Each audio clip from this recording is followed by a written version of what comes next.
La parole est à Madame Michèle Meunier, rapporteure de la Commission des Affaires sociales, pour 10 minutes également.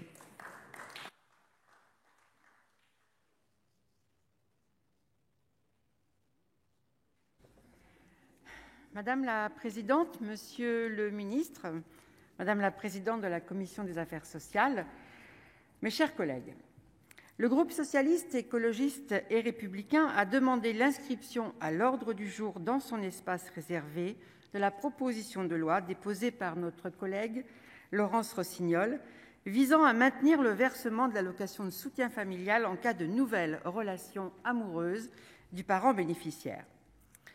Je ne m'attarderai pas très longtemps sur l'article 2 de ce texte. Il s'agit en effet d'une demande de rapport au gouvernement sur la diversité des situations familiales et leur prise en compte sur notre régime fiscal. Un quart des familles françaises, on le sait, sont désormais monoparentales, contre 12% en 1990. Plus largement, les modèles familiaux, qui ne sauraient dorénavant se résumer à la famille nucléaire, où les façons de faire famille évoluent si bien qu'engager une réflexion sur l'adaptation de notre fiscalité à ces changements me paraît essentiel.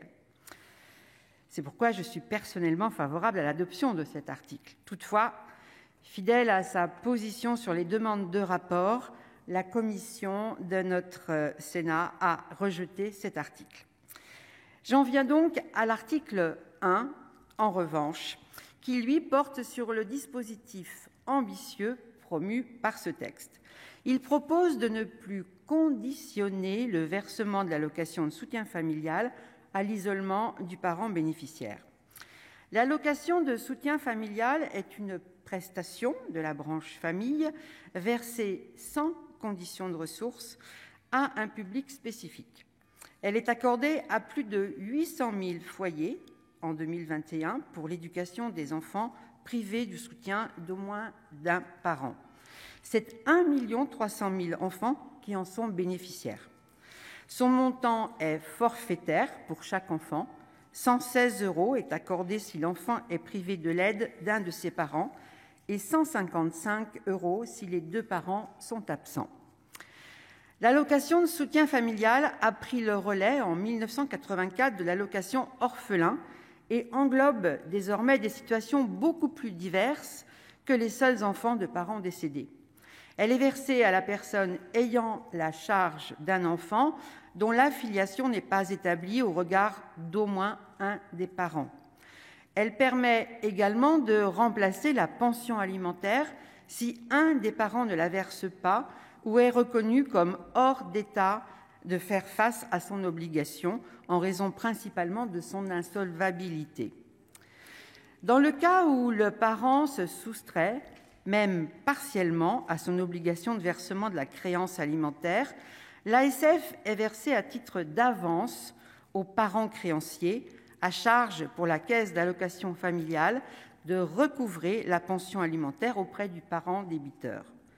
Un vaste mouvement de réforme engagé depuis 2014, ça a été rappelé, et merci Laurence Rossignol de nous mettre les pendules à l'heure, en 2014 donc, contre les impayés de pension alimentaire, ce qui a permis une montée en charge de cette allocation sociale familiale recouvrable, allocation de soutien familial recouvrable.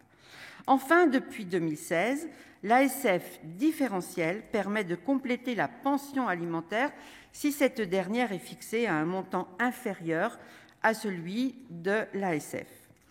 En parallèle à ces critères d'éligibilité, le parent assumant la charge effective et permanente de l'enfant reçoit l'allocation de soutien familial sous strictes conditions d'isolement.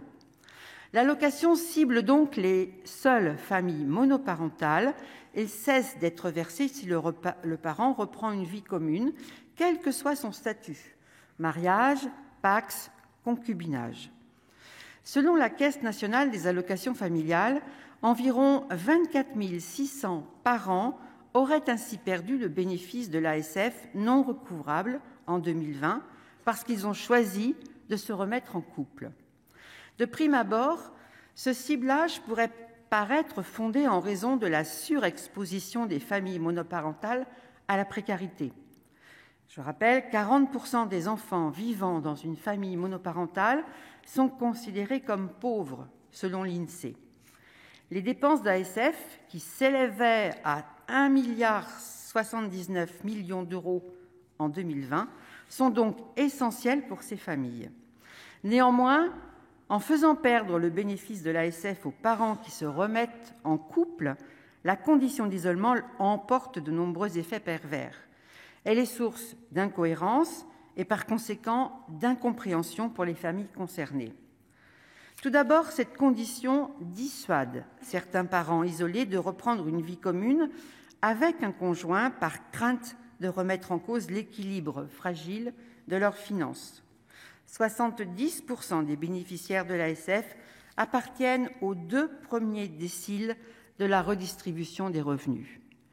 Les familles monoparentales aux revenus les plus modestes sont même plus nombreuses à recevoir une ASF qu'une pension alimentaire. Et la perte de 116 € par enfant n'est donc pas négligeable pour ces familles précaires dont une partie choisit de sacrifier ses projets de vie conjugale ou maritale pour des raisons matérielles. Du point de vue de l'efficacité des politiques publiques, ce découragement à sortir de la monoparentalité est d'autant plus regrettable qu'en moyenne, le niveau de vie des parents isolés augmente après la remise en couple. En reprenant une vie commune, ces personnes peuvent réaliser des économies d'échelle sur les charges de la vie courante. Elles peuvent également concilier leur vie familiale et professionnelle en abandonnant certains fardeaux de la monoparentalité. Aussi, la remise en couple peut-elle favoriser la reprise d'une activité professionnelle alors que 35% des parents isolés sont sans emploi. Le ciblage sur les parents isolés du droit à l'ASF agit ainsi comme une barrière maintenant les familles dans une trappe à isolement et plus encore une trappe à pauvreté.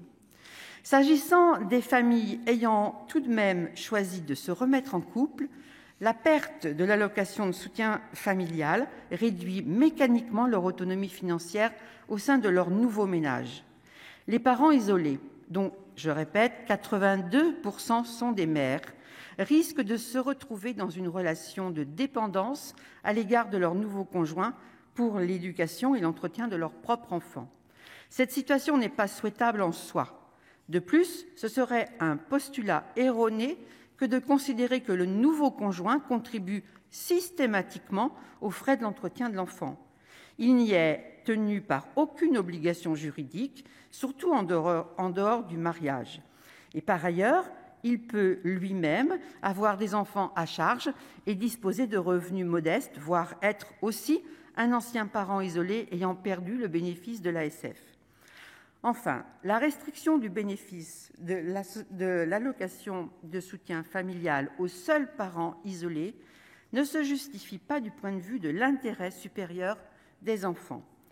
Quel que soit le statut marital ou conjugal du parent avec lequel ils vivent, ils demeurent privés du soutien du second parent. La condition d'isolement s'appliquant au versement de l'allocation n'a donc aucune raison d'être. La perte de l'ASF au bénéfice de leur éducation est d'autant plus incohérente que les parents créanciers qui se remettent en couple ne voient pas pour autant leur droit à une pension alimentaire être suspendu. Cette différence de traitement pénalise les bénéficiaires de l'ASF alors même qu'ils se trouvent dans une situation de plus grande vulnérabilité. Pour toutes ces raisons, la suppression de la condition d'isolement apparaît comme nécessaire. Elle a d'ailleurs été recommandée par le Haut Conseil de la famille, de l'enfance et de l'âge dans son rapport du 28 septembre dernier. Bien entendu, d'autres paramètres des dispositifs en faveur des familles monoparentales mériteraient d'être réformés dans une approche plus globale. Je pense notamment à la prise en compte inégale des pensions alimentaires et de l'ASF dans les bases ressources des prestations sociales ou de l'impôt sur le revenu. Ce traitement différencié rend paradoxalement préférable le versement d'une ASF plutôt qu'une pension alimentaire.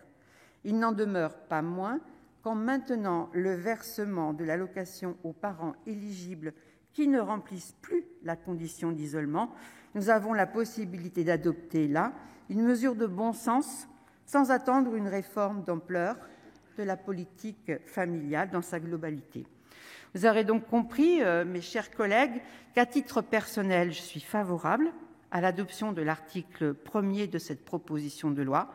La commission des affaires sociales n'a toutefois pas adopté cet article, ni même la proposition de loi, et c'est donc le texte initialement déposé par l'auteur que nous nous apprêterons à examiner tout à l'heure. Je vous remercie. Merci. La parole est à monsieur